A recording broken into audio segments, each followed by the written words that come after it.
Ratio 320. Mais jusqu'où les Français sont-ils prêts à casser leur tirelire pour un simple potager? 120.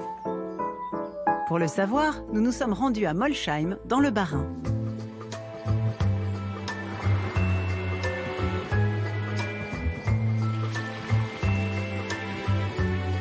Cette serre appartient à René et Pascal, un couple de jeunes retraités alsaciens qui a décidé d'investir sans compter dans un jardin nourricier pas comme les autres.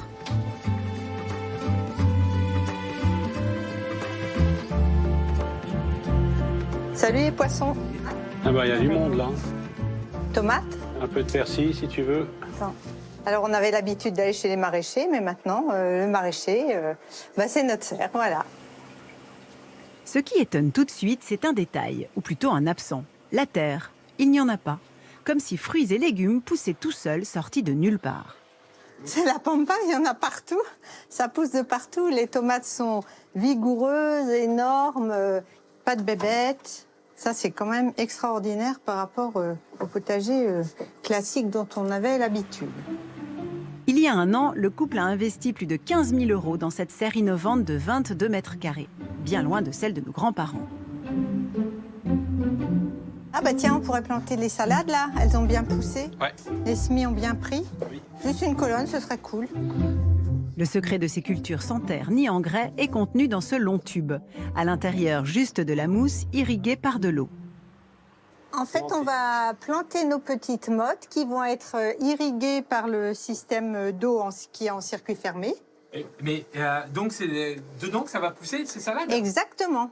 Ici, elles vont prospérer et devenir de grosses boules comme ça. Mais il n'y a pas de terre? Non, il n'y a pas de terre. C'est par irrigation. Le potager est révolutionnaire. Potager sans terre. Voilà. Et on va aller accrocher la colonne dans la serre, là-bas. Voilà, donc après vous accrochez ça là. Et je le mets là-dedans. Voilà. Et l'eau va imbiber maintenant toute la feutrine qui est à l'intérieur. C'est le système de l'aquaponie qui est utilisé.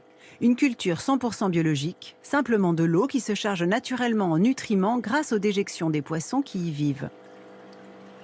L'eau est ensuite filtrée, puis injectée au goutte à goutte dans les tours verticales où elle vient irriguer les racines des végétaux.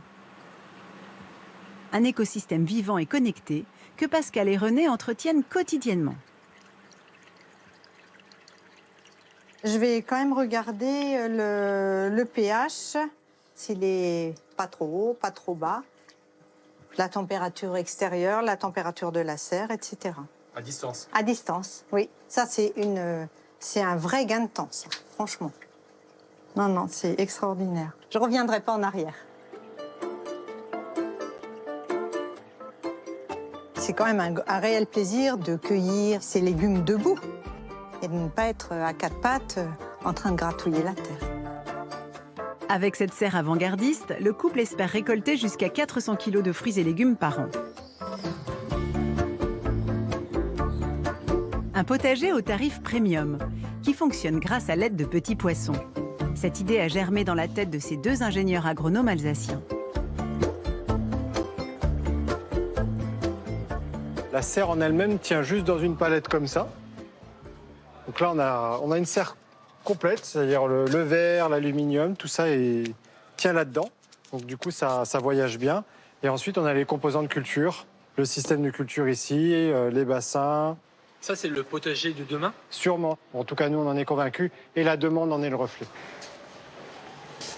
Vu le nombre aujourd'hui de personnes qui sont inquiets sur l'alimentation, qui ont envie de prendre action pour la planète ou essayer de mieux manger, il n'est pas impossible qu'on continue à doubler l'activité tous les ans. On est peut-être encore aujourd'hui sur un peu une phase de early adopters, ce qu'on appelle ça, des premiers utilisateurs. Et je pense qu'on va très vite aller sur une massification de cette solution et qui va devenir peut-être une habitude de société. L'engouement pour ces potagers d'un nouveau genre est tel que près de 600 serres connectées ont déjà été installées par la start-up alsacienne, qui continue d'innover en permanence. C'est pas mal, ça arrive bien là, ça prend de belles couleurs. Comme avec cette toute nouvelle tour conçue pour tenir dans des espaces encore plus réduits. C'est la Roma, ça. C'est la Roma. Celle qui est allongée, ouais. Là, on a un jardin vertical qu'on peut mettre sur des balcons ou même en intérieur. Parce qu'on voit qu'il y a plein de gens qui cherchent à cultiver en ville. On va de toute façon devoir trouver des solutions pour amener de la nourriture fraîche dans les villes. Et il faut limiter les transports, il faut ramener de l'aliment frais avec plein de vitamines. Donc là, c'est une manière de le faire. Là, on voit qu'il y a des tomates, des aubergines, melons, pastèques, concombres. On peut quasiment tout faire pousser sur ce jardin vertical, sauf des carottes ou des gros légumes racines, de betteraves, ça c'est plus compliqué. On est encore sur un stade de développement, mais on peut dire que le prix d'une tour comme ça devrait être dans les 500-600 euros, quelque chose comme ça. Ce qui est relativement abordable au regard de ce que ça arrive à produire. Demain, peut-être, ces potagers seront sur tous nos balcons dans les grandes villes. Et pour les cultiver, une nouvelle génération sera à l'œuvre.